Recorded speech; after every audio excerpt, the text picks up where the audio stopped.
In this video you can see how to color with distress ink and distress oxide ink. I stamp Carla Creates guinea pigs clear stamps from Vaessen on Florence smooth white watercolor cardstock. Please subscribe to my channel CisVolk and click the thumbs up. And click the bell to not miss any of my new videos. All information can be found in the description. Deze video is Nederlands ondertiteld. Alle informatie staat in de beschrijving onder de video. Enjoy watching!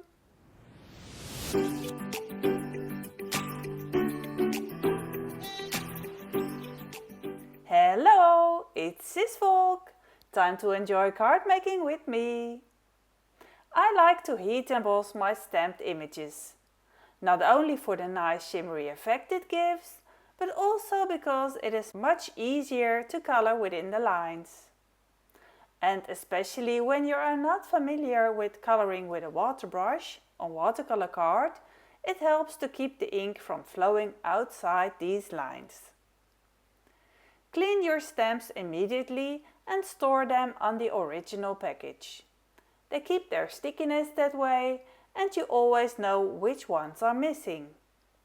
The VersaFine ink that I am using is a crisp permanent ink and stays wet long enough for the powder to cling to the ink. And to wait until you stamped all images and added powder to them, so that you can heat set them all together.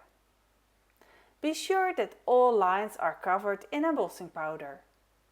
I use the clear, the transparent one from Ranger. Underneath I keep a piece of vellum to collect all powder and be able to put it back into the jar. If you are new to using embossing powder, I suggest you to put 2 pieces of vellum underneath instead of 1. You can then with the second piece of vellum collect the wasted portion that falls beside the jar. And also pour that back. When all powder is back in the jar, you can blow over the paper to blow away unwanted grains of powder.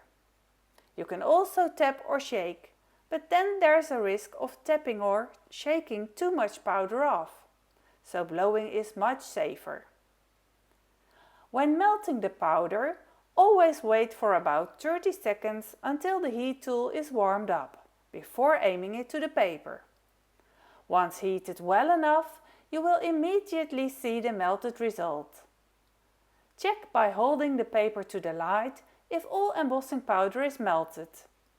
Parts that are not melted well enough have a white mist over them, while melted parts are shiny and transparent. For the coloring, I use a combination of distress inks and distress oxide inks. The distress inks are transparent and the oxide inks are more chalky and opaque. I like the fur to be more chalky and I don't have all colors on inks or oxides, so this combination was the most obvious for me. I use distress oxide tea dye and ground espresso for the fur, and I use distress ink in the colors lumberjack blade for the noses, cheeks and paws, black soot for the accents and salty ocean distress ink for the eyes. Fossilized amber I didn't use for this video. I used the combination of fossilized amber and lumberjack blade to make a nice orange for another project. I use a water brush for coloring. You can of course use any brush for coloring with ink. I have found that coloring with a water brush works best for me because the bristles of the brush are firm, which is handy when you want to press harder on your brush to work partially dried colors with. And water comes out of a water brush automatically, so you never have a dry brush. But it is personal. A water brush is just my preference. I also have a piece of kitchen paper at hand and a jar of water to rinse the brush in between colors. I always try to start with red, the ears and especially the cheeks, so I don't forget to color the cheeks. The first layer of the cheeks will have to be red, otherwise you lose the effect. I don't squeeze in the water brush, but just rinse it in my water jar and tap it dry on the kitchen paper. I usually rinse the brush when I switch colors, but I also rinse it when I need less pigment or want to blur the color or move a darker part of the ink and make it lighter. I do this by sweeping from light to dark with a clean brush. When coloring, I pick up a stroke of color and start coloring it on places where the darkest spark of that color is needed. After that, I fan it out until there is no more color coming out of the brush, or until I colored enough or need more ink. Next, I can choose to add a new layer on top or want to fan it out with just water. When applying ink, I work quick and don't add too much water to the paper. With a heavy layer of water, the edges won't be nice. That would be interesting for some coloring techniques, but not for coloring such stamped images. So I try to work pretty dry. I tap the brush on the kitchen paper to wipe off too much water, and then I take a stroke of ink. Would I stir in the ink on my palette, then water from my water brush would flow on my palette, which would have the water mix with my distress ink on my palette. I want the paper as dry as possible and have the distressed look happen on my paper and not on my palette. So that is why I only take quick strokes of ink onto my brush. Usually, we see more light in the center of an image, such as on the cheeks or on the belly. Obviously, the parts around it must then be darker. That means that the edges need more layers, and I also add black hair on top. On the cheeks, however, we want a light shade.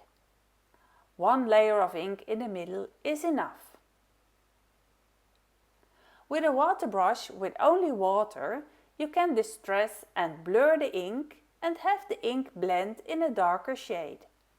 That means that you don't have to color the whole surface over and over.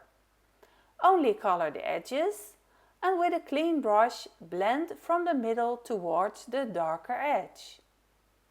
Make rotating movements while blending edges of color.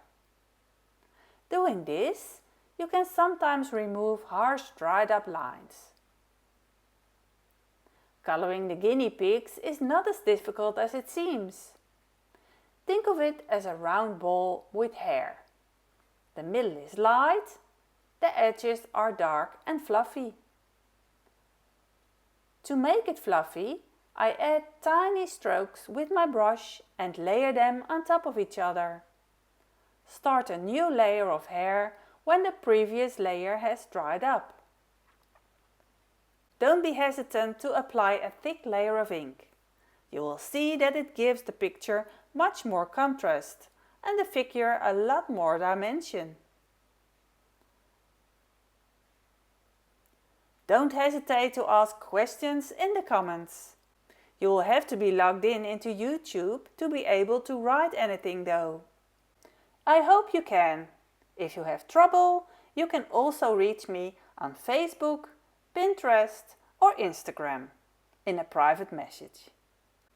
On these platforms, you can also find card inspiration by me. The products that Carla Creates designed are produced and sold by Vaessencreative worldwide. American and Canadian fans can find the products at Top Flight Stamps. Article numbers and product links can be found in the description of this video. More videos can be found in my playlist or in the last 30 seconds of this video. Enjoy watching the rest of my coloring, and I hope to see you next time in another video. Bye bye!